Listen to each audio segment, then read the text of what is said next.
वर्तमान में अगर हम देखें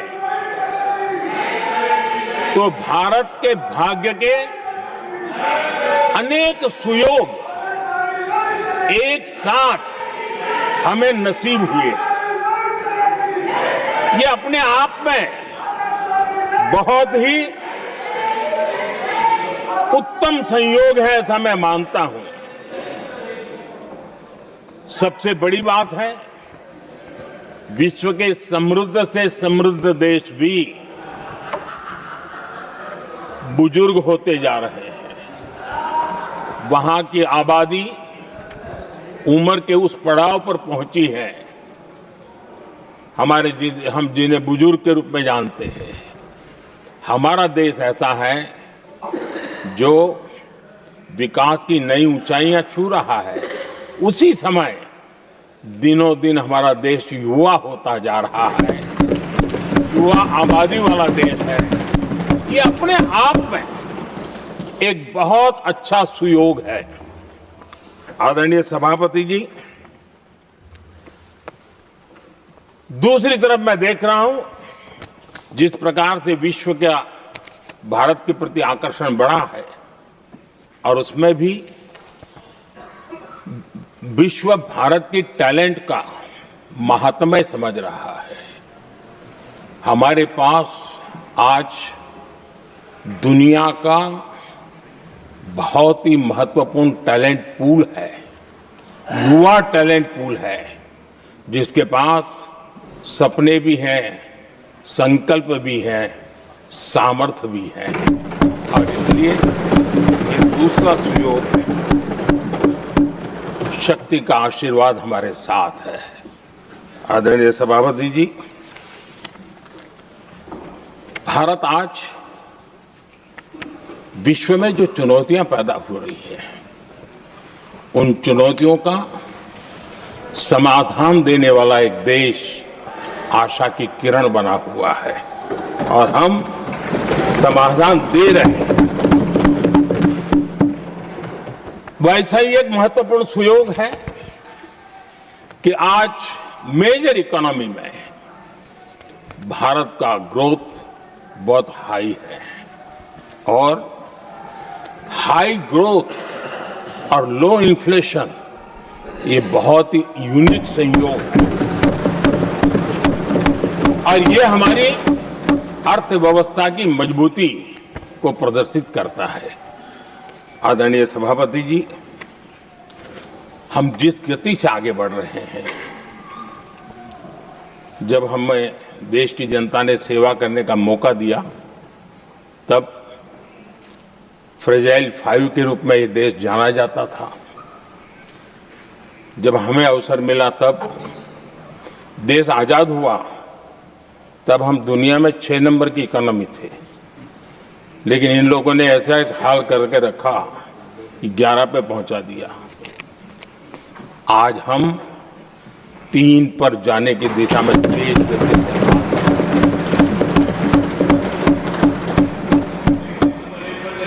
आदरणीय सभापति जी, आज कोई भी सेक्टर देश कीजिए, चाहे साइंस हो, चाहे स्पेस हो, चाहे स्पोर्ट्स हो, हर क्षेत्र में आज भारत एक कॉन्फिडेंस के साथ, आत्मविश्वास से भरा हुआ भारत है। आदरणीय सभापति जी, ये संसद का उच्च सदन ये एक प्रकार से राज्यों का प्रतिनिधित्व करता है, और जो चर्चा की बारीकियां मैंने देखी, मेरा मन कहता है कि थोड़ा स्तर इसका ऊपर होना चाहिए था, और वहां से तो ज्यादा होना चाहिए। वो तो कितने साल तक सरकारों में रहे हैं, वहां से जरा चर्चा का स्तर ऊंचा होना चाहिए था, लेकिन उन्होंने ये मौका भी गंवा दिया। देश उन पर कैसे भरोसा कर सकता है। आदरणीय सभापति जी,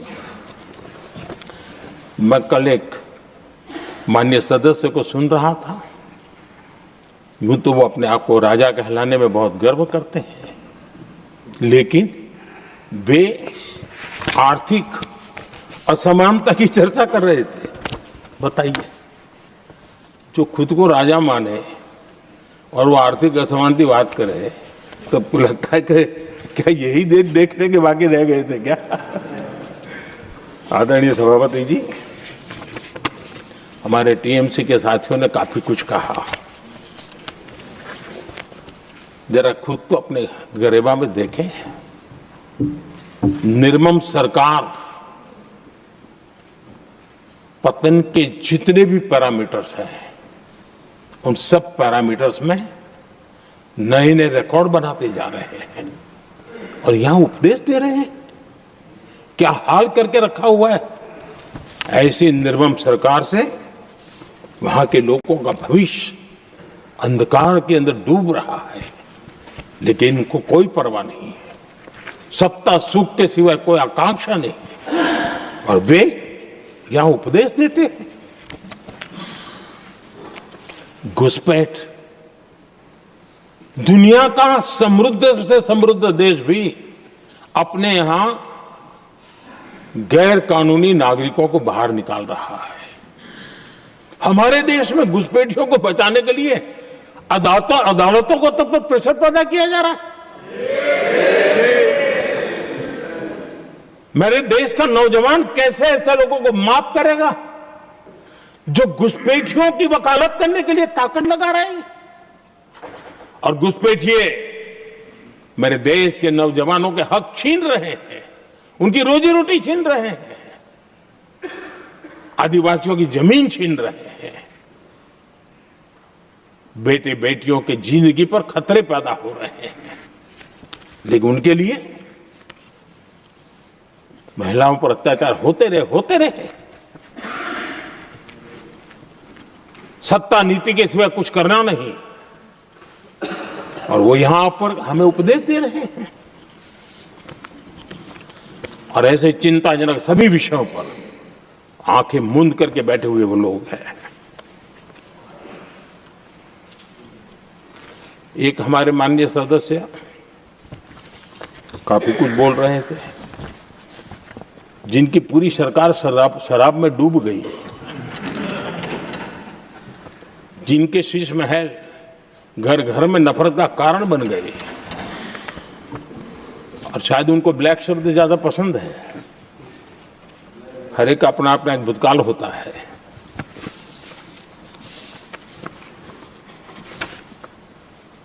पता नहीं ब्लैक के साथ उनका क्या पुराना रिश्ता है।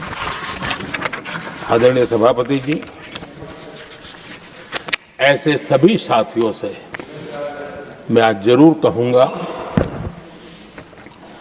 तुम कितना दुनिया को धोखा दोगे, तुम कितना दुनिया को धोखा दोगे। आईना देख लिया तो अपनी सच्चाई कहां छिपाओगे।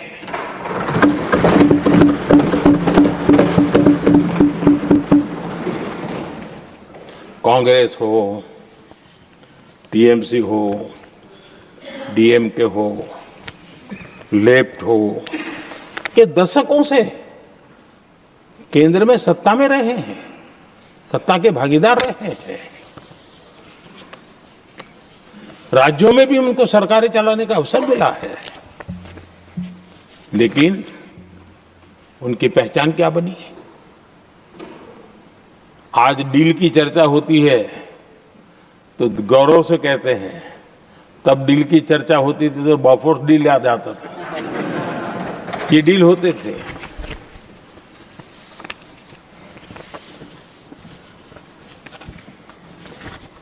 उन्होंने सिर्फ जेब भरने का काम किया। नागरिकों के जीवन में बदलाव आना ये उनकी प्राथमिकता नहीं थी। आदरणीय सभापति जी, मैं कुछ उदाहरणों के साथ भी बात बताना चाहता हूं, क्योंकि यहाँ चर्चा में ये सारे विषय आए हैं और इसलिए मुझे कहना बहुत जरूरी है। अब एक उदाहरण देता हूं मैं बैंकिंग सेक्टर का। बैंकिंग सेक्टर एक प्रकार से अर्थव्यवस्था की ग्रिड होता है। 2014 से पहले फोन बैंकिंग का कालखंड था। नेता के फोन जाते थे और उसके आधार पर करोड़ों रुपया दे दिए जाते थे और गरीबों को तो बैंकों में दुत्कार मिलती थी, नफरत होती थी। देश की 50% से ज्यादा आबादी बैंक के दरवाजे तक नहीं देख पाई थी। कांग्रेस के नेताओं के फोन पर अरबों रुपये लोगों को दे दिए गए और जो ले जाते थे वो अपनी पर्सनल प्रॉपर्टी मान करके पैसे हजम कर जाते थे। यही खेल चलता रहा। कांग्रेस और यूपीए के राज में और आज जो इंडी अलायंस बन करके बैठे हैं उनके राज में बैंकिंग व्यवस्था तबाही के कगार पर खड़ी थी। मैं नया प्रधानमंत्री के पद का दायित्व मुझे मिला, मैं एक देश के मुखिया से मैं मिला, ऐसे ही बात कर रहा था। मैंने कहा बैंकिंग की दृष्टि से हम कुछ आगे बढ़ना चाहिए। उन्होंने कहा पहले एक बार साहब जरा अभी आप नए हो, आपके बैंकों की व्यवस्था का अध्ययन कर लीजिए। हम कैसे हिम्मत करें। एक देश के नेता ने कोई ये जानकारियां थी, उसने मुझे बताया यहां इनको कोई परवाह ही नहीं। यानी एक प्रकार से उन्होंने जिस प्रकार से बैंकिंग व्यवस्था को एनपीए के पहाड़ खड़े हो गए थे। जहां भी देखो चर्चा चलती थी एनपीए का क्या होगा, एनपीए का क्या होगा, कैसे बचेंगे। आदरणीय सभापति जी, चुनौती बड़ी थी लेकिन हमने समझदारी से काम दिया। बैंकिंग व्यवस्था के सब कर्ता धर्ताओं को विश्वास में लिया। रिफॉर्म की आवश्यकता थी, हिम्मत के साथ रिफॉर्म किए, पारदर्शी व्यवस्था बनाई, ढेर सारे बैंकिंग रिफॉर्म्स हुए और जो सरकारी बैंक दुर्बल हो चुकी थी, ठीक नहीं चल पाती थी, उसको हमने बड़ी बैंक के साथ मर्जर कर दिया। और मुझे याद है किसी एक महाशय बड़े अपने आप को विद्वान मानने वाले ने लिखा था, अगर मोदी सरकार बैंकों में ये कर ले तो हिंदुस्तान का बहुत बड़ा रिफॉर्म हो जाएगा। वो काम मैंने आते ही कर दिए थे। आदरणीय सभापति जी, और इन सारी चीजों का नतीजा हुआ बैंकों में जो बीमारी घर कर गई थी उस बीमारी से बैंकों को मुक्ति मिली। बैंकों का स्वास्थ्य सुधरा, लगातार सुधरा, अभी भी तेजी से आगे दौड़ रहे हैं। और बैंकिंग का जब स्वास्थ्य सुधरा तो लेन देन का कारोबार भी उनका बढ़ा, लोगों को पैसे मिलने लगे, सामान्य व्यक्ति को पैसे मिले। ऐसे ऐसे गरीब लोगों को लोन मिले जिनके लिए कभी बैंक के दरवाजे बंद थे, बेचारा दूर से देख करके उसे जाना पड़ता था। आज मुद्रा योजना जो देश के नौजवान को अपने पैरों पर खड़े रहने की ताकत देता है, मुद्रा योजना जो स्वरोजगार की प्रेरणा देता है।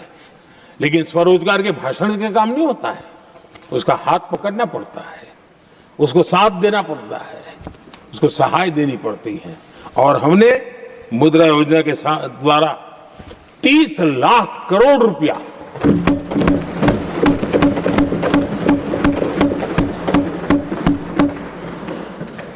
$30 लाख करोड़ रुपए से ज्यादा लोन मुद्रा योजना के माध्यम से और बिना गारंटी देश के नौजवानों के हाथ में दिया और उन्होंने अपने कारोबार को आगे बढ़ाया। और गर्व की बात है उसमें बहुत बड़ी मात्रा में माताएं बहनें भी हकदार बनी, लाभार्थी बनी।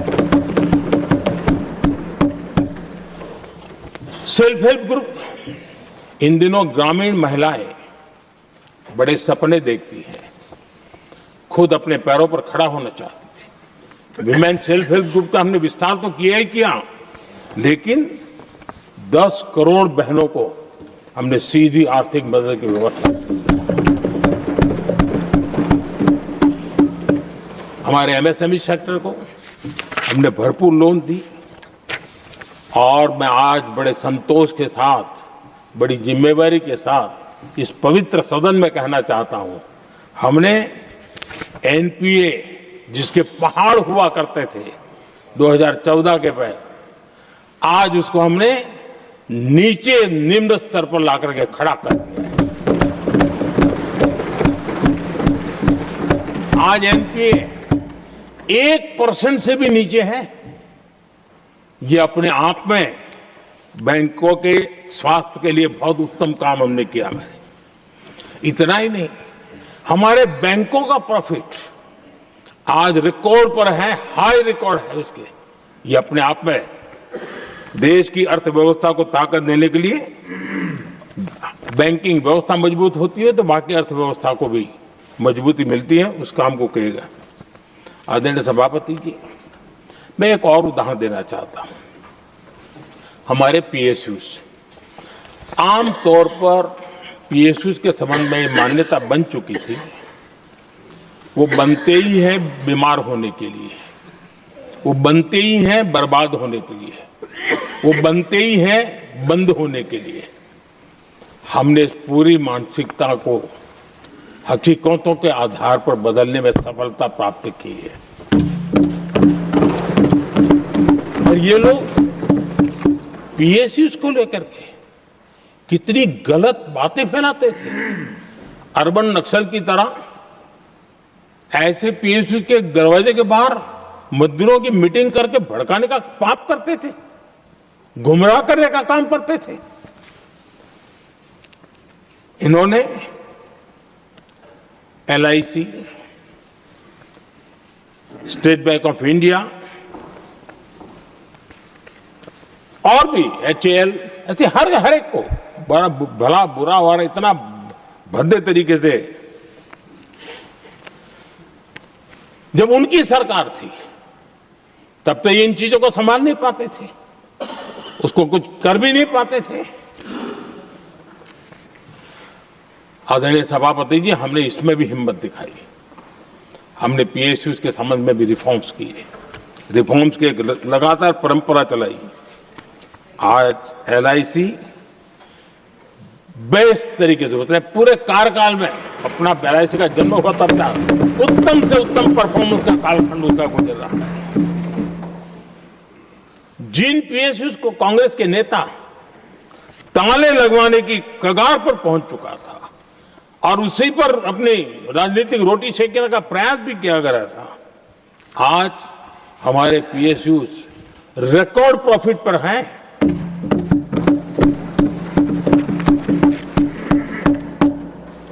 इतना ही नहीं, वे अपने परफॉर्मेंस से मेक इन इंडिया को भी गति दे रहे हैं। मेक इन इंडिया का जो सपना है उसका पूरा करने में वे भी एक बहुत बड़े कैटलिस्ट एजेंट के रूप में आज भूमिका अदा कर रहे हैं। रिकॉर्ड संख्या में रोजगार बना रहे हैं। इतना ही नहीं, हमारे कुछ पीएसयूज आज विश्व के अंदर जा रहे हैं, विश्व में भी अपनी ताकत दिखा रहे हैं, विश्व के साथ जुड़ रहे हैं, दुनिया के कई देशों के विकास यात्रा में वो भागीदार बन रहे हैं। आज हमारे पीएसयूज को बहुत बड़े बड़े ऑर्डर देश से भी और देश के बाहर से भी मिलने लगे हैं। ये अपने आप में मैं जो कहता हूं ना, एक बहुत महत्वपूर्ण पड़ाव पर ये देश 25 साल है, उसका संकेत यहां नजर आता है। आदरणीय सभापति जी, कांग्रेस ने विश्वासघात करने के विषय में भी हमारे देश के अन्नदाता को भी नहीं छोड़ा। इस देश में 10 करोड़ किसान ऐसे हैं जिनके पास 2 हेक्टेयर से भी कम जमीन है, छोटे किसान हैं। उनकी तरफ कभी परवाह नहीं की गई, उनकी तरफ कभी देखा नहीं गया, नहीं उनके दिमाग में ये छोटे किसानों का कोई महात्मा था। उनको लगता है कुछ बड़े लोगों को संभाल लिया तो गाड़ी चल जाएगी, और यही राजनीति करते रहे। आदरणीय सभापति जी, हमारे दिल में छोटे किसान के प्रति एक दर्द था। हम जमीनी हकीकतों से परिचित थे और उसी के कारण हम पीएम किसान सम्मान निधि योजना लेकर के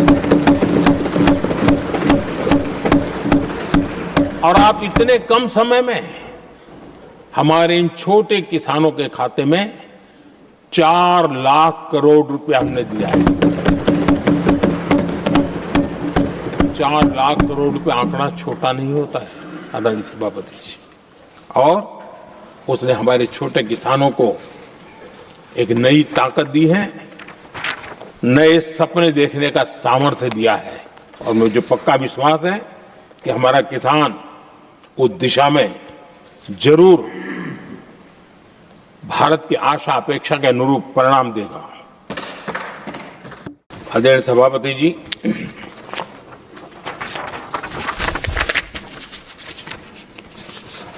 यहां कुछ साथियों ने इम्प्लीमेंटेशन के संबंध में शिकायतों का भाषण काफी किए। शायद वो तय करके आए थे कि ऐसा ऐसा बोलना है, तो इसमें तो उनका ऐलान दिखता था, बाकी में तो नहीं दिखता है।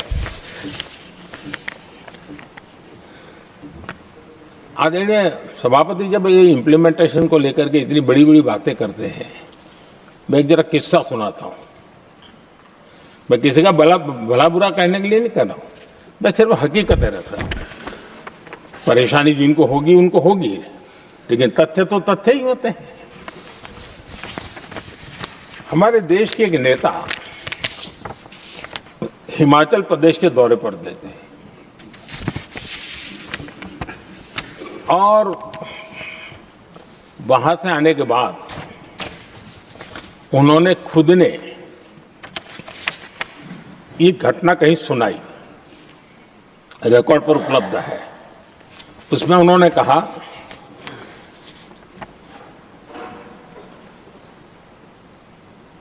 उस नेता ने क्या कहा, मैं उन्हीं के शब्द पढ़ रहा हूं। काफी लंबे समय तक मुझे योजना आयोग से संघर्ष करना पड़ा, क्योंकि वे पहाड़ी क्षेत्रों के लिए अलग योजनाएं बनाने को तैयार ही नहीं थे। मैं हिमाचल प्रदेश गई थी, जब मैं वापस आई तो मैंने योजना आयोग में कहा कि हमारे कामदारों को, वर्कर्स को जीप की जरूरत नहीं है, बल्कि खच्चरों की आवश्यकता है, ताकि कम से कम उन पर सामान आदि लादा जा सके।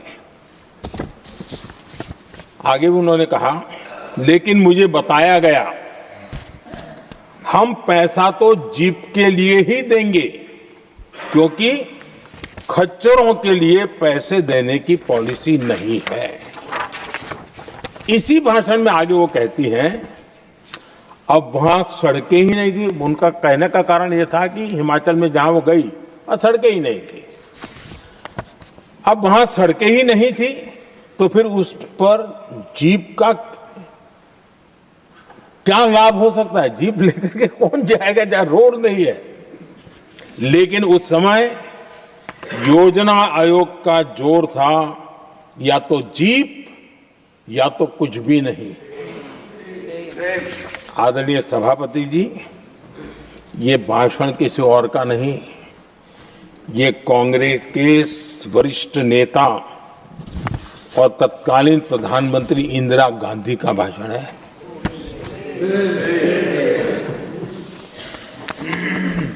कांग्रेस के लंबे शासनकाल में यही कार्यशैली रही, और जिसको इंदिरा जी खुद जानती भी थी कि ये पाप चल रहा है, लेकिन इस कार्य संस्कृति को सुधारने के लिए उन्होंने कोई कदम नहीं उठाया। और इंदिरा गांधी जिस प्लानिंग कमीशन की धज्जियां उड़ा रही थी, उसके जन्मदाता उनके स्वयं के पिताजी थे। और प्लानिंग कमीशन को बना और इंदिरा जी ने जब कहा, उसके बीच में 2 दशक बज चुके थे, लेकिन हाल यही था। और 2014 तक सब दुखी थे, सब परेशान थे, सब गलती देख रहे थे, लेकिन सुधार करने की तैयारी नहीं। 2014 के बाद जब आपने हमें मौका और कांग्रेस ने जिस प्रकार से प्लानिंग कमीशन अटकाना लटकाना भटकाना वाली कार्यशैली बना दी थी। 2014 में जब हमें मौका मिला तो हमने आकर के काम किया, प्लानिंग कमीशन को खत्म कर दिया और नीति आयोग को बनाया। आज नीति आयोग बहुत तेज गति से काम कर रहा है। अब देखिए एस्पिरेशनल डिस्ट्रिक्ट, वो भी एक बड़ा प्रेरक उदाहरण है। और मैं तो देख रहा हूं कि डेवलपिंग कंट्रीज के लिए, विकास के लिए एक मॉडल के रूप में वैश्विक संस्थाएं इसको अनुमोदन दे रही है। ये एस्पिरेशनल डिस्ट्रिक्ट की ये सफलता बनी है।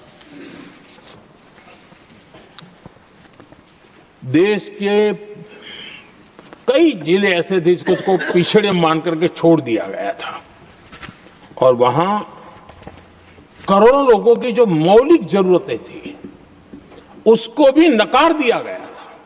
उनको तो ऐसे ही जीने के लिए मजबूर कर दिया गया था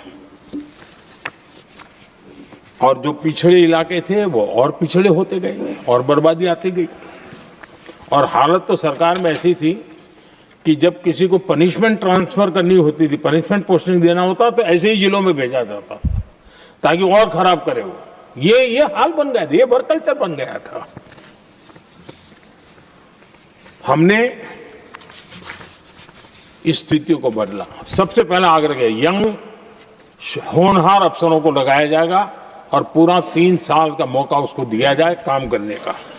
एक के बाद अब निर्णय किए और आज देखिए किसी समय छत्तीसगढ़ का हमारा बस्तर एस्पिरेशनल डिस्ट्रिक्ट में था। आज वो बस्तर पूरे देश में बस्तर ओलंपिक के नाम से चर्चा में है।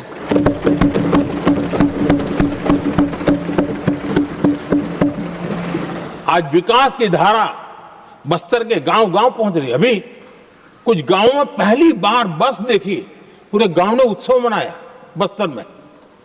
ये परिस्थितियां छोड़ करके गए हुए हैं लोग और यहां पर पता नहीं किस प्रकार से देश को कहां ले जाना चाहते हैं लोग।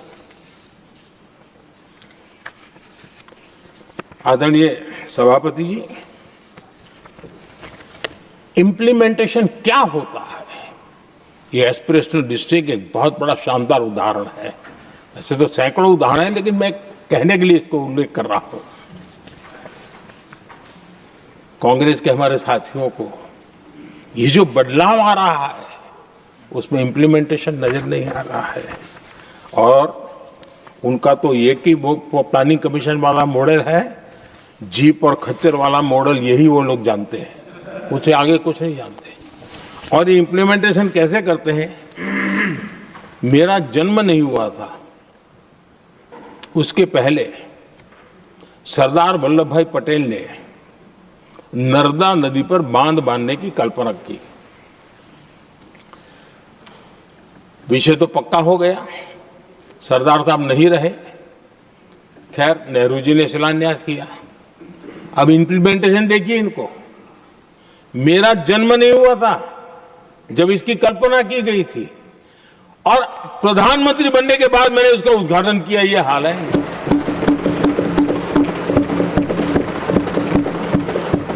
और उनका इम्प्लीमेंटेशन देखिए, मुझे मुख्यमंत्री रहते हुए 3 दिन अनशन पर बैठना पड़ा था नर्मदा सरदार सरोवर डैम के लिए, मेरे राज्य के किसानों के लिए। मैंने अपने आप को दांव पर लगा दिया था, तब जाकर के भारत सरकार को झुकना पड़ा और तब जाकर के सरदार सरोवर डैम के कंस्ट्रक्शन को गति मिली और यहां मैं पहुंचा तब मुझे उसका उद्घाटन करने का सौभाग्य मिला। और आज कच्छ तक, हावड़ा बीएसएफ के लोग जहां बैठते हैं वहां तक नर्मदा का शुद्ध पानी पीने के लिए पहुंच रहा है। इंप्लीमेंटेशन क्या होता है?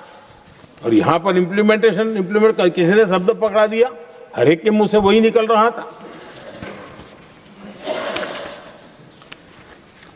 हमने कांग्रेस की कार्यशैली को बदलने के लिए जब मैंने देखा कई ऐसे काम थे अटके पड़े हुए, कोई पूछने वाला नहीं थे फाइलों में, और पॉलिटिकल फायदे के लिए अनाउंसमेंट कर दिए, दिए जला दिए, पत्थर लगा दिए, करना कुछ नहीं। आखिरकार मैंने एक टेक्नोलॉजी वाला प्लेटफॉर्म बनाया यहां आकर के, प्रगति के नाम से। ये प्रगति प्लेटफॉर्म का मैं उदाहरण देता हूं, आप हैरान हो जाएंगे। मुझे एग्जैक्ट याद नहीं है, लेकिन शायद हिमाचल में एक ट्रेन उन्होंने पार्लियामेंट में घोषित की थी, शायद ऊना और कोई।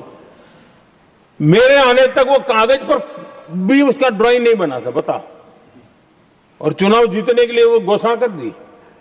प्रगति के अंदर मेरे सामने विषय आया, ऐसे कई विषय मेरे सामने आए, और उस प्रगति के अंदर हमने एक एक प्रोजेक्ट क्यों अटके हुए, कॉस्ट किस डिपार्टमेंट की काम में क्या मुसीबत आई है, किसने गलत तरीके से इसको आगे बढ़ाया, और बजट तो बढ़ता ही गया था।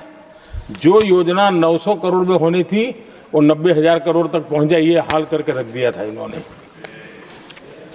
हमने एक टेक्नोलॉजी प्लेटफॉर्म बनाया, हर महीने बैठा, अभी मैंने 50वां एपिसोड पूरा किया उस मीटिंग का, और लगातार उस काम करते करते और संबंधित राज्यों को भी बिठाया, उनकी कठिनाइयों को भी समझा, उसके इम्प्लीमेंटेशन में कौन मिनिस्ट्री का परेशानी हो रही है, किस स्टेट की परेशानी हो रही है, किस कानून की परेशानी हो रही है, हर एक की बारीकी से देखा। और आज मैं गर्व से कह सकता हूं कि इस प्रगति के इम्प्लीमेंटेशन को बारीकी से प्रधानमंत्री के स्तर पर देखे जाने के कारण 85 लाख करोड़ रुपीस का काम को गति मिली। 85 लाख करोड़ रुपीस के काम, आप कल्पना कीजिए, देश की कितनी बड़ी शक्ति को अनलॉक किया हमने। इंप्लीमेंटेशन कैसे होता है ये हमने करके देखा है। रेल हो, रोड हो, सिंचाई हो, ग्रामीण कोई व्यवस्था का काम, इन सारी चीजों को हमने इसमें लिया। अब जैसे जम्मू उधमपुर श्रीनगर बारामूला रेल लाइन, आज ये प्रोजेक्ट पूरा हुआ, और बर्फबारी में इन दिनों आपने देखा एक वीडियो बहुत पॉपुलर हुआ है, बर्फ के बीच में से चारों तरफ बर्फ की चादर छाई हुई है और वंदे भारत ट्रेन निकल रही है, और लोग कहते हैं गलती मत करना, ये तो विदेश है, ये हिंदुस्तान है, ये रील चल रहे हैं बाजार में।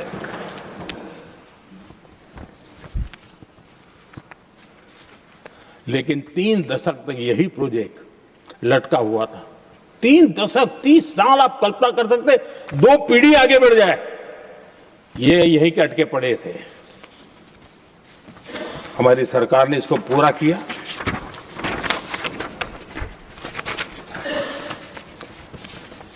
आदरणीय सभापति जी, मैं असम की बात करता हूं, और कोई ये मत सोचो कि मैं चुनाव है इसलिए बोल रहा हूं, इनके पाप है इसलिए मुझे कहना पड़ रहा है। कांग्रेस सिर्फ इमेजिन करती है और इंप्लीमेंट करने का उनको कोई लेना देना ही नहीं होता है। अब असम का बोगीबिल ब्रिज, ये बोगीबिल ब्रिज अरुणाचल और असम को जोड़ने वाला बहुत महत्वपूर्ण ब्रिज, कितने ही सालों तक ये प्रोजेक्ट लटका रहा। हमने प्रगति के माध्यम से इसको रिव्यू किया, और असम सहित पूरे नॉर्थ ईस्ट को बहुत बड़ी सुविधा वाला ये काम हमने पूरा किया। आदरणीय सभापति जी, भाजपा हो, एनडीए हो, हमारा अप्रोच, चीजों की तरफ देखने का हमारा दृष्टिकोण, समस्या के समाधान के लिए हमारी सोच, और कांग्रेस के बीच में आसमान जमीन का अंतर है, बहुत फर्क है।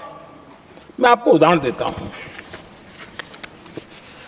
हमारी सोच ये है कि 140 करोड़ देशवासी ये इतने सामर्थ्यवान हैं कि वह चुनौतियों को समाधान दे सकते हैं। ये हमारी सोच है, हमारा भरोसा है देशवासियों पर, उनके सामर्थ्य पर हमारा भरोसा है, और यही लोकतंत्र की भी सच्ची ताकत होती है।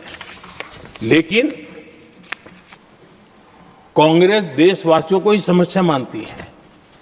अब मैं इनका इतना बोल करके छोड़ दूंगा तो आज पता नहीं रात को उनको नींद नहीं आएगी, और गालियां कल कैसी दे उसका प्लानिंग चलेगा। लेकिन मैं उदाहरण के साथ बताना चाहता हूं किस प्रकार से लोग सोचते थे देशवासियों के लिए।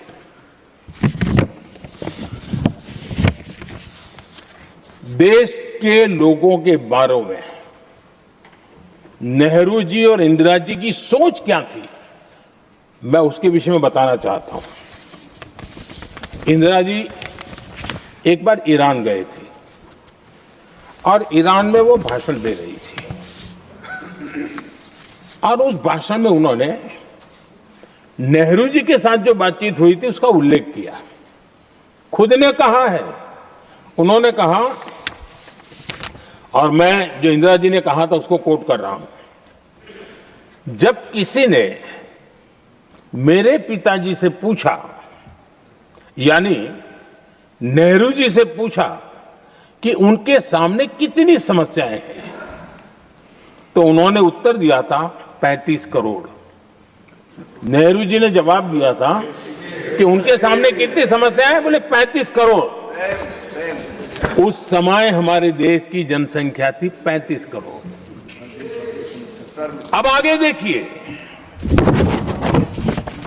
35 करोड़ देशवासी नेहरू जी को समस्या लगते थे।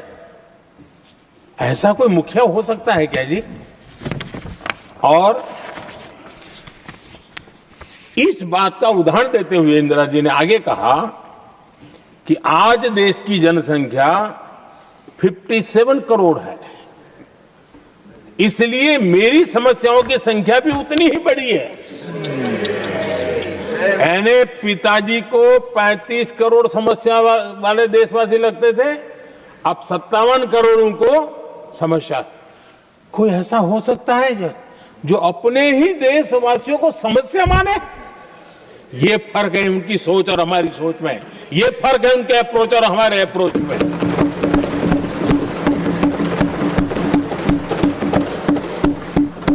नेहरू जी हो या इंदिरा जी हो या पूरी कांग्रेसी बिरादरी हो, ये लोग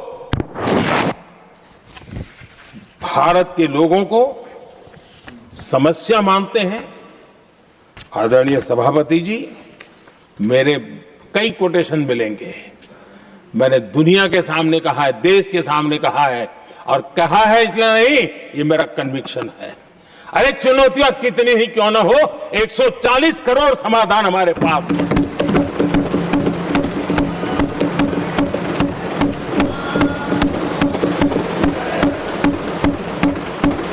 हमारे लिए देशवासी समर्थक की पूंजी है। हमारे लिए हर देशवासी भारत का उज्जवल भविष्य का नियंता है, निर्माता है, कर्ता धर्ता है। हम उसको समस्या कैसे कह सकते हैं? ऐसी सोच वाले लोग अपने परिवार का ही भला करेंगे और किसका करेंगे? आदरणीय सभापति जी, देश के लोगों का अपमान करते रहना एक कांग्रेस के स्वभाव में पड़ा हुआ है, उनके संस्कारों में पड़ा हुआ है। कांग्रेस ने बीते दिनों राष्ट्रपति जी का अपमान किया।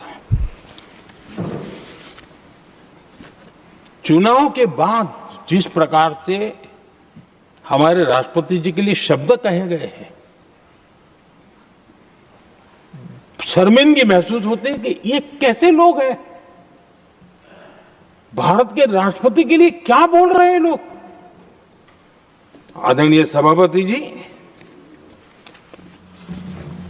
कल लोकसभा में भी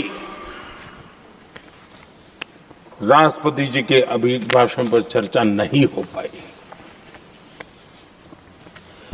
ये राष्ट्रपति पद, उसका घोर अपमान किया है। उनको संविधान शब्द मुंह में बोलने की अधिकार नहीं रहता है। जो लोग गरीबी से निकली हुई एक महिला, आदिवासी परिवार से आई हुई एक महिला, जब आपने लोकसभा में जो व्यवहार किया है, आपने आदिवासी समाज का अपमान किया है, आपने महिला का अपमान किया है। भारत के सर्वोच्च पद पर विराजमान, संविधान ने जिनको सर्वोच्च पद दिया है, आपने उनका अपमान किया है, आपने संविधान का अपमान किया है।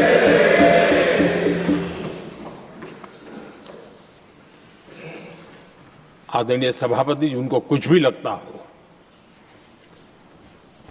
कांग्रेस को ये गुनाह कि Honorable members, it is now 6 p.m. If the House agrees, we may sit beyond 6 p.m.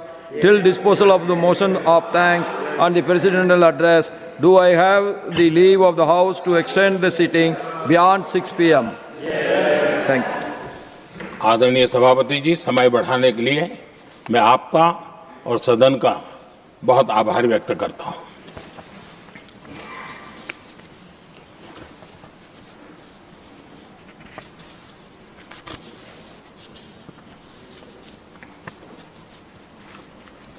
आदरणीय सभापति जी, बड़ी दर्दनाक लोकसभा की घटना है और शायद हताशा निराशा तो हम समझ सकते हैं, लेकिन इसके लिए देश के पवित्र लोकतंत्र के मंदिर को ही इस रूप में कर देना, और उस समय चेयर पर असम के ही हमारे एक माननीय सांसद बैठे थे और उस समय कागज फेंके गए, टेबल पर चढ़ दिया गया। क्या ये नॉर्थ ईस्ट का अपमान नहीं है? क्या असम के नागरिकों का अपमान नहीं है? कल फिर दोबारा किया उन्होंने, और उस समय आंध्र के दलित परिवार का बेटा चेयर पर बैठा था, उसने उसको भी अपमानित किया। यानी आपने नॉर्थ ईस्ट का अपमान, चेयर में बैठा अपमान करो, आंध्र के एक दलित परिवार का बेटा चेयर पर बैठा उसका अपमान करो। सदन ने इनको काम दिया हुआ है, सबने मिलकर के काम दिया हुआ है, लेकिन वो दलित समाज से आते हैं, इसलिए आप अपमान करते हो।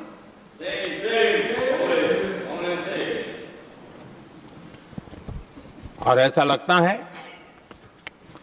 कांग्रेस के लोगों को असम की जनता के प्रति बड़ी नफरत है। उनको लगता है कि उसकी जनता ने उनका साथ छोड़ दिया, मतलब उनके दुश्मन हो गए। क्या कभी लोकतंत्र में ऐसे सोचते हैं क्या? मुझे तो तब बहुत पीड़ा हुई थी जब भारत रत्न भूपेन हजारिका जी, जो कि देश के बहुत ही सम्मानीय व्यक्तित्व है जी, आज भी घर घर में उनको स्मरण करते हैं लोग। उनके प्रति जो भक्ति का भाव है आप कल्पना नहीं कर सकते, लेकिन उनको इसकी भी कोई परवाह नहीं है। और जिस प्रकार से, और हमारा सौभाग्य था कि हमने भूपेन हजारिका जी के देश के लिए जो उनका योगदान था, नॉर्थ ईस्ट जैसे इलाके से पूरे देश को अपने वाणी से, अपने विचारों से, अपनी अभिव्यक्ति से बांध के रखा था। हमने भारत रत्न देने का निर्णय किया,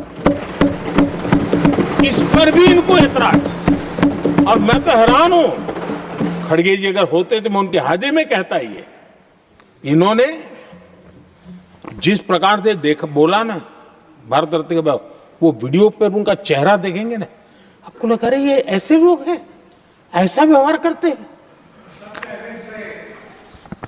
और ये कहा, अरे ये तो सिंगर थे। मैं समझता हूं कि एक किसी का भी अपमान करने में कभी भी पीछे नहीं रहते हैं। उन्होंने भूपेन हजारिका जी को भारत रत्न दिया, उसका भी विरोध किया। ये पूरे असम का विरोध है, पूरे देश के कला प्रेमियों का विरोध है।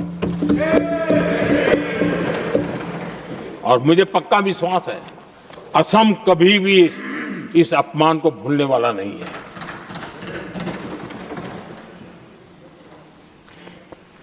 आदरणीय सभापति जी, कल जो घटना घटी,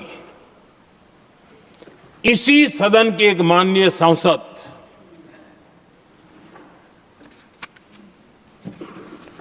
कांग्रेस के शातिर दिमाग जिनका है, ऐसे एक युवराज ने उनको गद्दार कह दिया। अहंकार कितनी 7वें आसमान पर पहुंच चुका है इनका। और कांग्रेस को छोड़कर के कितने ही लोग निकले हैं, कांग्रेस के कितने टुकड़े हुए हैं, कई लोग दूसरे दलों में गए हैं, लेकिन औरों को तो किसी को गद्दार नहीं कहा उन्होंने। लेकिन कल सांसद को गद्दार इसलिए कहा क्योंकि वो सिख थे। ये सिखों का अपमान था, एक गुरुओं का अपमान था। और कांग्रेस के अंदर जो कूट कूट करके सिखों के प्रति नफरत भरी पड़ी है ना, उसका वो अभिव्यक्ति थी। और इसी सदन के माननीय सांसद है वो, और उनको जरा भी दर्द नहीं, वरना आज खड़े होकर के कह सकते थे कि कल जो हुआ इसी सांसद की गरिमा के अनुरूप नहीं था, हमें खेद है, एक शब्द तो बोल लेते। लेकिन सिखों के प्रति उनके मन में जो नफरत भरी पड़ी है, और इसी के कारण उन्होंने कल, और जिसका परिवार देश के लिए शहादत देने वाला परिवार के वो सदस्य हैं, उन्होंने अपने राजनीतिक विचारों में परिवर्तन किया, इसलिए गद्दार हो गए। और एक गद्दार शब्द छोटा नहीं है। मेरे देशवासी को कोई गद्दार कहे, ये कैसे देश सहन करेगा? और वो भी एक सिख है इसलिए गद्दार कहना बहुत दुर्भाग्य की बात है। और ऐसे लोग कांग्रेस को नहीं डुबाएंगे तो क्या करेंगे?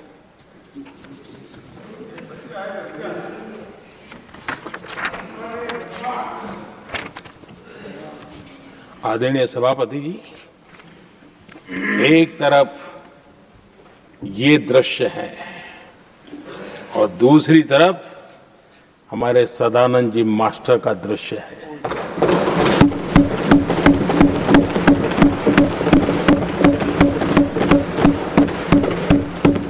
राजनीतिक विद्वेष के कारण उनके दोनों पैर काट दिए गए।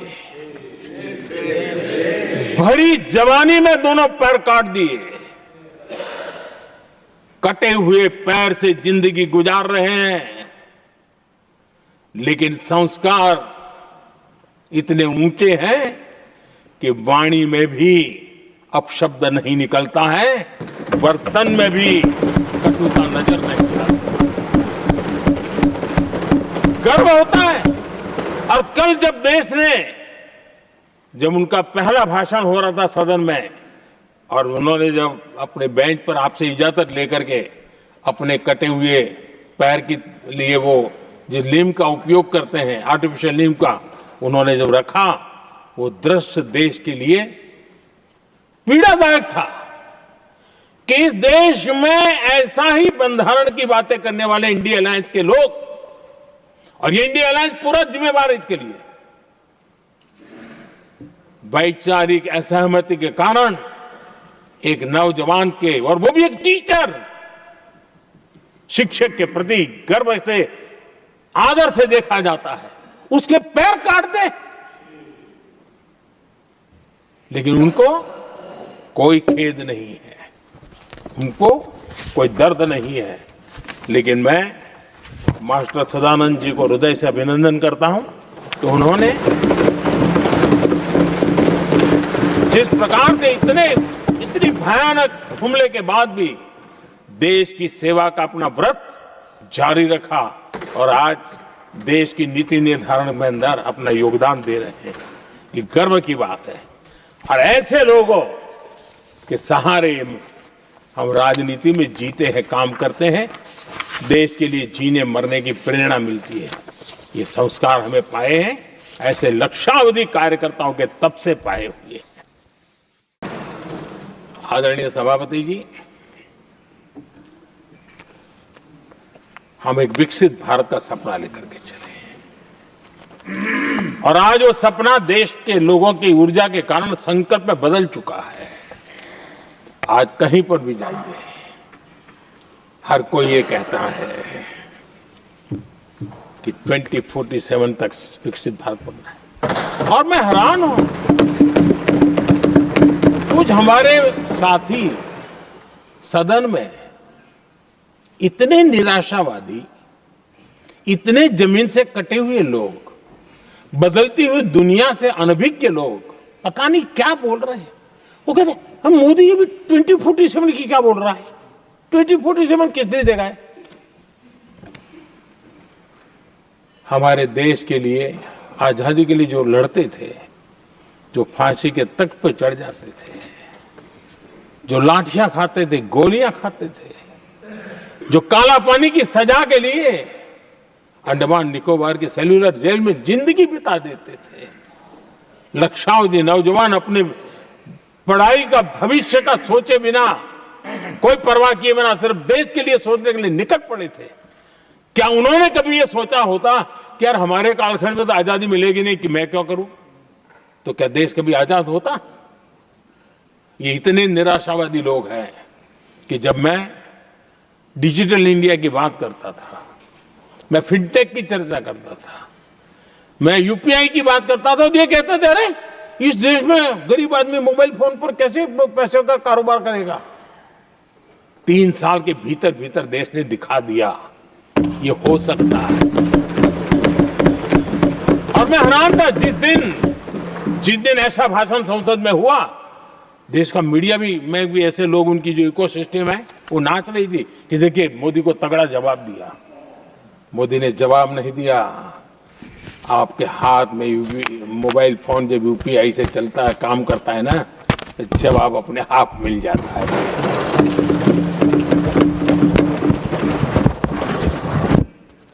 आदरणीय सभापति जी, कांग्रेस के समय एक व्यंग चला करता था और आमतौर पर कहा हुआ और सीरियस नेचर की चर्चा में भी आता था, हंसी मजाक में भी आता था। इंडिया मिस द बस, ये कॉमन वर्ड हो चुका भाई, मौका गंवा दिया, बाजी हाथ से चली गई। इंडिया मिस द बस, ये हमेशा होता था।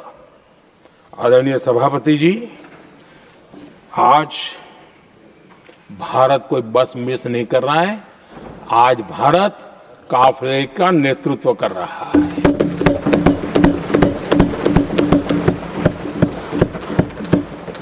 आदरणीय सभापति जी, देश का भविष्य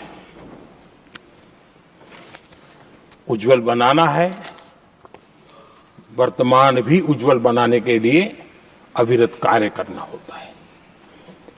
हम विकसित भारत के सपने के लाइट में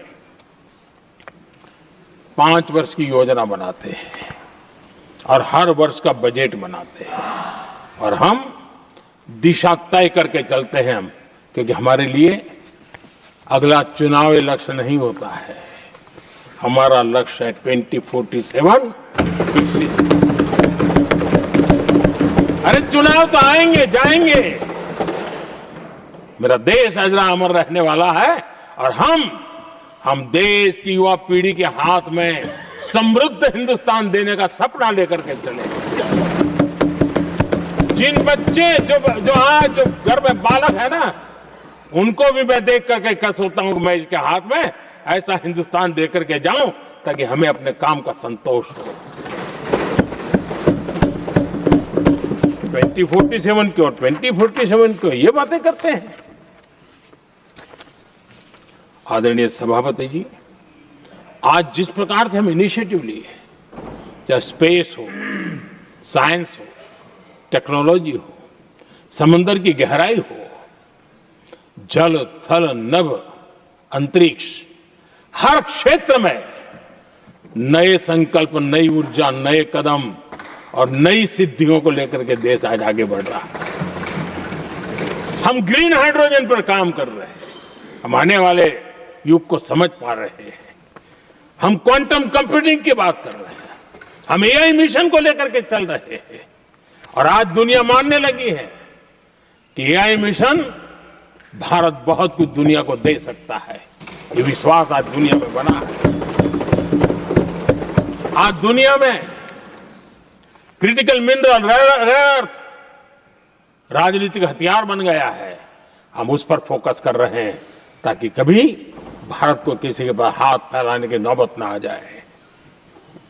आदरणीय सभापति जी, ऐसे तो अनगिनत प्रोजेक्ट हैं जिसमें विदेश का इन्वेस्टमेंट आना ही आना है, क्योंकि अब हर किसी को अपना भविष्य भारत की भूमि में नजर आ रहा है। हर किसी को अपना भविष्य भारत की टैलेंट के भरोसे नजर आ रहा है। हर किसी को भविष्य भारत के उज्जवल भविष्य के साथ खुद के उज्जवल भविष्य को जोड़ करके दिखता है। और इसलिए दुनिया आज विकसित भारत की बात हम क्यों कर रहे हैं, जिनके दिमाग में नहीं पड़ता है, दुनिया को समझ आ रहा है कि भारत ने सही दिशा पकड़ी है। चलो अब चर्चा वहां चल रही है कहीं हम बस न चुक जाए। कल तक चर्चा चलती थी इंडिया बस मिस करता है, अब दुनिया को लगता है अब हम लेट न हो जाए वहां आने की। आदरणीय सभापति जी,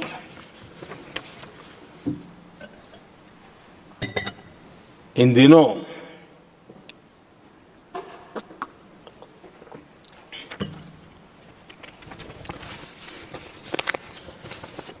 और वैसे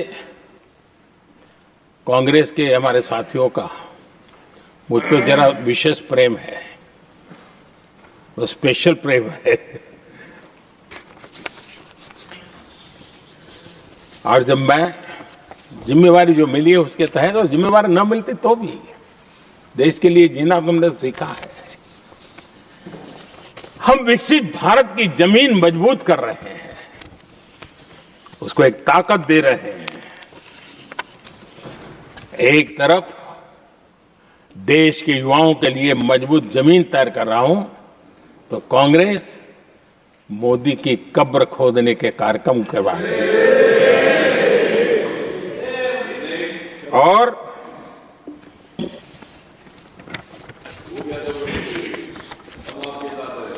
मोहब्बत की दुकान खोलने वाले मोदी तेरी कब्र खुदेगी के नारे लगा रहे हैं जी।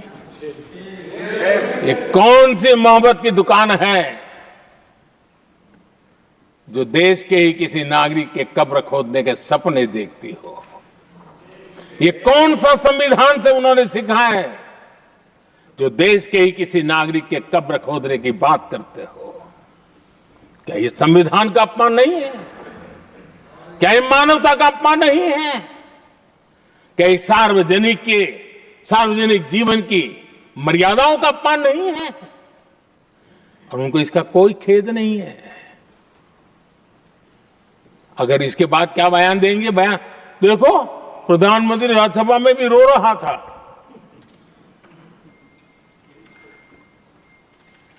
किस प्रकार के संस्कार और वृत्तियों से पले बड़े लोग हैं ये। आदरणीय सभापति जी, मेरे लिए कोई अनुभव मेरा बहुत पुराना है। 2002 से जब वे विपक्ष में थे तब से, और 2004 से जब वो सत्ता में आए तब से, और 2014 से मैं जब यहां आया तब से, पिछले 25 साल से संसद का एक भी सत्र ऐसा नहीं गया, मोदी संसद का सदस्य नहीं था, एक भी सत्र ऐसा नहीं गया जिसमें इस सदन के अंदर मोदी को गाली देने का काम न किया हो इन लोगों ने। 25 साल। और मुझे किसी ने पूछा था, मोदी जी आपके स्वास्थ्य का क्या राज है? मैंने कहा मैं डेली 2 किलो गाली खाता हूं।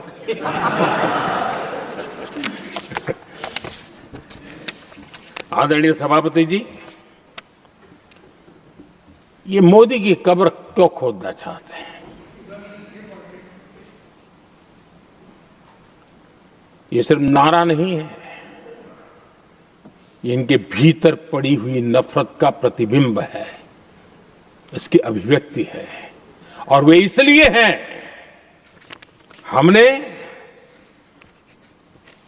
370 की दीवार गिरा दी, इसलिए वो मोदी की कब्र खोदना चाहते हैं। हमने नॉर्थ ईस्ट में बम, बंदूक और आतंक का जो छाया बना रहता था, नॉर्थ ईस्ट में शांति और विकास का राह अपनाई, इसलिए वो मोदी की कब्र खोदने पर सोच रहे हैं। पाकिस्तानी आतंकियों को घर में घुस करके जवाब देते हैं। इसलिए मोदी की कब्र खोदने की बात करते हैं, ऑपरेशन सिंदूर करते हैं।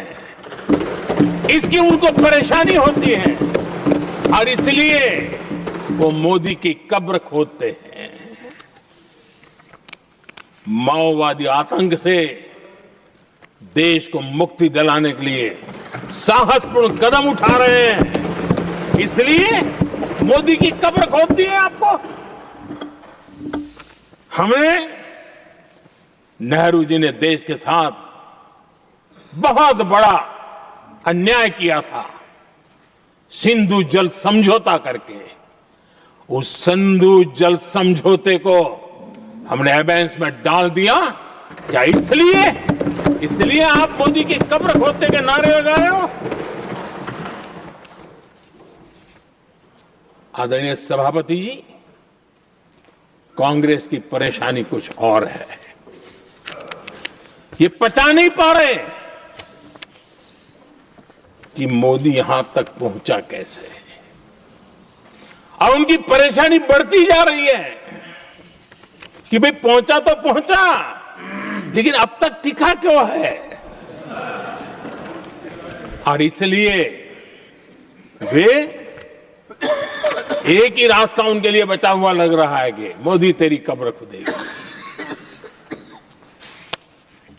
आदरणीय सभापति जी, ये तो मान करके बैठे थे। उनका लोकतंत्र, संविधान का कोई लेना देना नहीं। उनको तो लगता है कि प्रधानमंत्री पद उनके परिवार की जागीर है, उस पर कोई और बैठ नहीं सकता। ये जो उनके भीतर में नफरत पड़ी हुई है ना, मोहब्बत की दुकान में जो आग भरी पड़ी हुई है ना, उसका परिणाम है। और इसीलिए कोई क्यों बैठा, हमारा पैतृक अधिकार था, इसलिए मोदी की कब्र खोदने का नारा लेकर के वो चल रहे हैं। आदरणीय सभापति जी, कांग्रेस के शाही परिवार को देश ने दशकों तक अवसर दिया है। ऐसा नहीं है, देश ने आपके लिए भी अपना भविष्य दांव पे लगाया था, लेकिन आपने गरीबी हटाओ के नारे लगाए, गुमराह किया। लाल किले पर से कांग्रेस के एक भी प्रधानमंत्री के भाषण में गरीबी हटाने की बात ना आई हो, ऐसा नहीं हुआ है। लेकिन किसी भी प्रधानमंत्री ने गरीबी हटाने के लिए क्या किया, वो एक बार भी नहीं आया। वो नारे से अधिक कुछ नहीं था उनका। और मोदी ने रास्ता अपनाया गरीब को एम्पावर करने का, गरीब को सशक्त करने का। और मेरे देश के गरीबों को मैं सलाम करता हूं, उन्होंने देश की योजनाओं को समझा, स्वीकारा और अपने सामर्थ्य को बढ़ाने के लिए प्रयास किया। मैं देश के गरीबों का गौरवगान करता हूं कि हमारी नीतियों पर भरोसा करके, हमारी नीयत पे भरोसा करके उन्होंने भी अपने आप को खपाने के लिए कोई कमी नहीं रखी। और 25 करोड़ मेरे गरीब परिवार के भाइयों ने गरीबी को परास्त किया और खुद गरीबी से बाहर आए हैं। मैं उनको सलाम करता हूं। मेरे 25 करोड़ देशवासी जो निराशा में पड़े हुए थे, दूर एक आशा की किरण दिखाई दी, उठ खड़े हुए और आज हमारे साथ चल पड़े।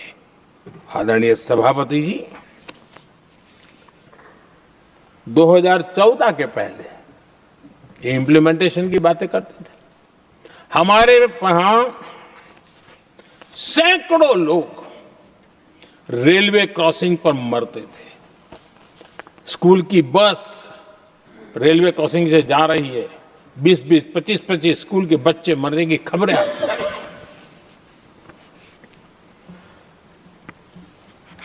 अनमैन्ड रेलवे क्रॉसिंग, वो इतना बड़ा काम नहीं था कि नहीं कर सकते थे।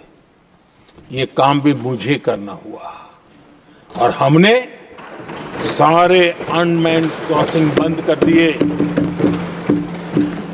लाखों लोगों की जिंदगी बचा ली। इसलिए ये मोदी की कब्र खोदना चाहते हैं। आदरणीय सभापति जी, 2014 से पहले इस देश में 18,000 गांव ऐसे थे जिनको बिजली का मतलब पता नहीं था। बिजली का कोई तार होता है, कोई बल्ब होता है, कोई लट्टू जलता हुआ उसमें उजाला निकलता, पता नहीं था उनको। 18,000 गांव 2014 के बाद जब आपने हमें दायित्व देशवासियों ने दिया, उन 18,000 गांव जिन्होंने कभी बिजली का मुंह तक नहीं देखा था, बिजली का शब्द भी कान पे नहीं सुना था, उन गांवों में उजाला पहुंचाया। इसलिए इनको मोदी की कब्र खोदने के सिवाय अब कोई रास्ता नहीं दिख रहा है। आदरणीय सभापति जी, वो भी एक वक्त था जब देश में बार बार खबरें आती थी, मीडिया में हेडलाइन हुआ करती थी, सरहद की स्थिति के संबंध में बयान आते थे, गोला बारूद नहीं है, बुलेट प्रूफ जैकेट नहीं है, बर्फ के बीच खड़ा है, बर्फ में खड़े रहने के लिए जो जूते चाहिए वो जूते तक नहीं उसके पास, ये खबरें आती थी। हमने देश के जवानों के लिए खजाने खोल दिए, देश के जवानों को जो चाहिए वो देने की क्या पड़ेगी। और इसलिए वो चाहते कि अब तो कोई रास्ता बचा नहीं है, बस कब्र खुदेगी मोदी की, यही एक रास्ता उनके लिए बचा है। आदरणीय सभापति जी, एक बार उत्तर प्रदेश के वर्तमान मुख्यमंत्री जी ने सदन में भाषण करते करते वो रो पड़े थे। दिमागी बुखार के कारण बच्चे, अनगिनत बच्चे मर रहे थे। इनको कभी सूझा नहीं कि इस दिमागी बुखार से मुक्ति दिलाई जा सकती है। आदरणीय सभापति जी, आंख की बीमारी ट्रकोमा, लोग परेशान होते थे, आंखें चली जाती थी और विज्ञान प्रगति कर चुका था, हो सकता था, वो नहीं कर सकते थे। हमने दिमागी बुखार से भी मुक्ति दिलाई और हमने ट्रकोमा से भी देश की लोगों की आंखें बचाई। यही सफलताएं हैं, यही संवेदनशीलता है, समाज के लिए जीने मरने का यही संकल्प है। पल पल, तिल तिल समाज के लिए बिताना, घिसना, झलना, वो उनको परेशान कर रहा है। तब जाकर के मोदी तेरी कब्र खुदेगी, ये मंत्र लेकर के चल रहे हैं, ये सपने देख करके चल रहे हैं और बातें लोकतंत्र की करते हैं। मोहब्बत की दुकान के साइन बोर्ड लगाते हैं। क्या सार्वजनिक जीवन में ऐसी नफरत होती है? आदरणीय सभापति जी, इनकी सरकार रिमोट से चलती थी, मेरी सरकार भी रिमोट से चलती है।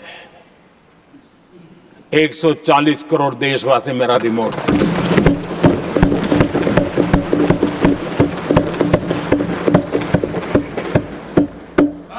एक 140 करोड़ देशवासियों के सपने, 140 करोड़ देशवासियों की आकांक्षाएं, देश के नौजवानों के संकल्प,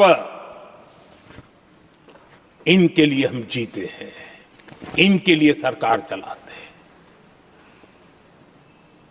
सत्ता हमारे लिए सुख का रास्ता नहीं है, सत्ता हमारी सेवा का माध्यम है।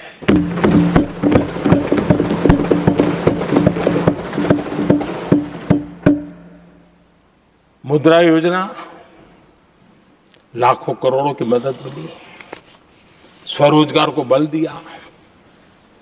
कांग्रेस ने कभी स्टार्टअप कल्चर को प्रमोट ही नहीं किया। कुछ सैकड़ों में स्टार्टअप बेचारे अपने उनको पता भी नहीं था। और इनका तो हाल ये है आदरणीय सभापति जी, अपने घर के स्टार्टअप को भी वो लिफ्ट नहीं कर पा रहे।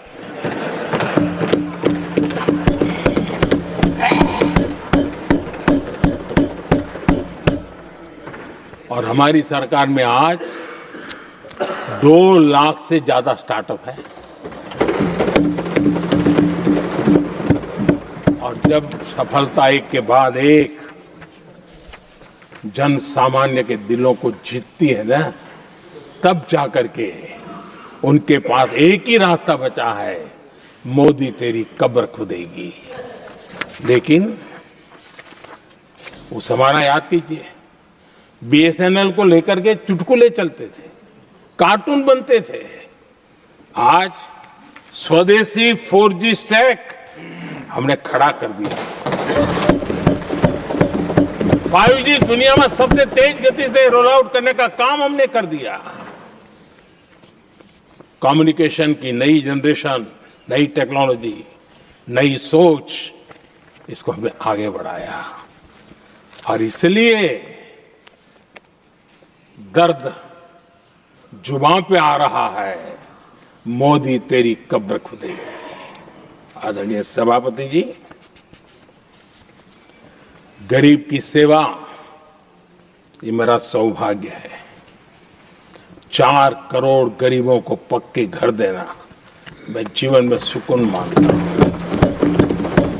बिजली, पानी, गैस का सिलेंडर, टॉयलेट की सुविधा, मुझे लगता है कि हाँ, परमात्मा ने मुझे सही दिशा में काम करने की प्रेरणा दी है। पहली बार गांव की महिला गर्व से कह रही है, हाँ मैं लखपति दीदी बनी हूं। तो दूसरी कह रही है, इस साल तक मैं लखपति दीदी बन जाऊंगी। जो बन गई है उनको जब पूछता हूं, नहीं बोले साहब अब तो करोड़पति के लिए सोच रहे हैं। ये जो मिजाज बदला है, जो आत्मविश्वास बढ़ा है, और ऐसे देश के कोटि कोटि जनों के आशीर्वाद जिस इंसान पर हो, कोटि कोटि माताओं बहनों का जिस पर रक्षा कवच हो, नारे कितने ही लगा लो, कब्र तुम नहीं खोद पाओगे। ये देश की शक्ति, आशीर्वाद रूपी कवच, माताओं बहनों का मेरे प्रति जो भाव रहा है, जिस श्रद्धा भाव से मैंने माताओं बहनों की सेवा करने का काम किया है, जिनको कोई पूछता नहीं था, उसको मोदी पूजाता है। यही करना है। और ये आशीर्वाद ही है जो इनको चूभते हैं, और इसलिए कब्र खोदना चाहते हैं। पता चल रही है